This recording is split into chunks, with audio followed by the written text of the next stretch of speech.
अस्सलामुअलैकुम। बिजली दो तरह की होती है, एसी और डीसी। लेकिन इन दोनों में असली फर्क क्या है? चलिए आज दी एसी फिक्सर पर जानते हैं।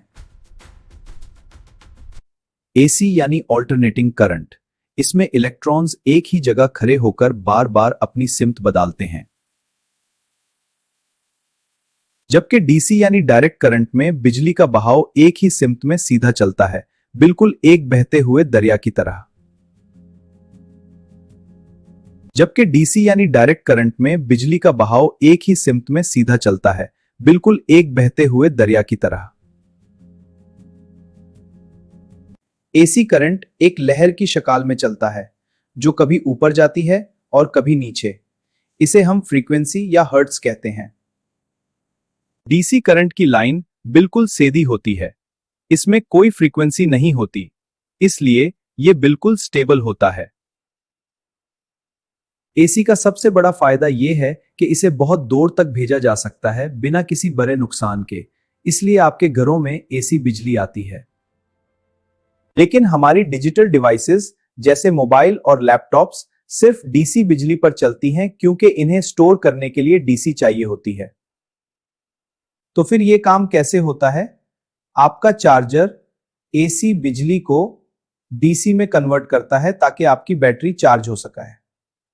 सोलर पैनल्स भी डीसी बिजली बनाते हैं, लेकिन घर के पंखे और एसी चलाने के लिए हम इन्वर्टर का इस्तेमाल करके इसे वापस एसी में बदलते हैं। याद रखें, एसी को स्टोर नहीं किया जा सकता, लेकिन डीसी को बैटरीज में स्टोर किया जा सकता है। एसी करंट ज्यादा खतरनाक हो सकता है क्योंकि ये झटका देता है, जबकि लो वोल्टेज डीसी आमतौर पर सेफ होती है। उम्मीद है अब आप एसी और डीसी का फर्क समझ गए होंगे। मजीद जानकारी के लिए द एसी फिक्सर को फॉलो करें। अल्लाह हाफिज। अस्सलामुअलैकुम। द एसी फिक्सर में खुशमदीद। क्या आप जानते हैं कि एसी की कूलिंग का दारोमदार एक छोटे से सेंसर पर होता है? यह है एनटीसी टेम्परेचर सेंसर। देखने में छोटा, लेकिन इसका काम बहुत अहम है। आज हम समझेंगे कि यह काम कैसे करता है।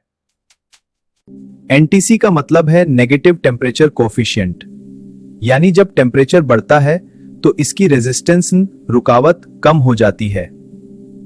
इसको टेस्ट करने के लिए आपको सिर्फ एक मल्टीमीटर की जरूरत है। मल्टीमीटर को ओम सेटिंग पर सेट करें। अब सेंसर के प्लग्स पर प्रोब्स लगाएं। Normal room temperature degree street पर एक स्टैंडर्ड सेंसर तकरीबन 10 किलो ओम्स शो करेगा। जैसे मैं इसे हाथ से गर्मी दूंगा, आप देखेंगे कि रेजिस्टेंस गिरना शुरू हो जाएगी। यही एनटीसी सेंसर की पहचान है। और अगर मैं इसे ठंडे पानी में डालूं तो रेजिस्टेंस बढ़ जाएगी। टेम्परेचर डाउन, रेजिस्टेंस अप, ये एक दूसरे के उलट चलते हैं। इस चार्ट को देखें। यह कर्व दिखा रहा है कि गर्मी राइट साइड पर बढ़ रही है और रेजिस्टेंस नीचे गिर रही है। मार्केट में 5K, 10K और 15K के सेंसर्स आते हैं। अगर आप गलत वैल्यू का सेंसर लगाएंगे तो एसी ट्रिप करेगा या कूलिंग नहीं करेगा। खराब सेंसर की सबसे बड़ी निशानी इंडोर यूनिट पर बर्फ जमना या कंप्रेसर का जल्दी जल्दी ट्रिप होना।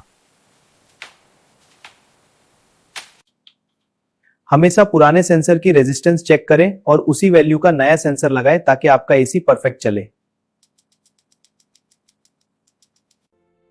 मजीद टेक्निकल वीडियोस और एसी टिप्स के लिए द एसी फिक्सर को सब्सक्राइब करें और बेल आइकन दबाएं। अल्लाह हाफिज।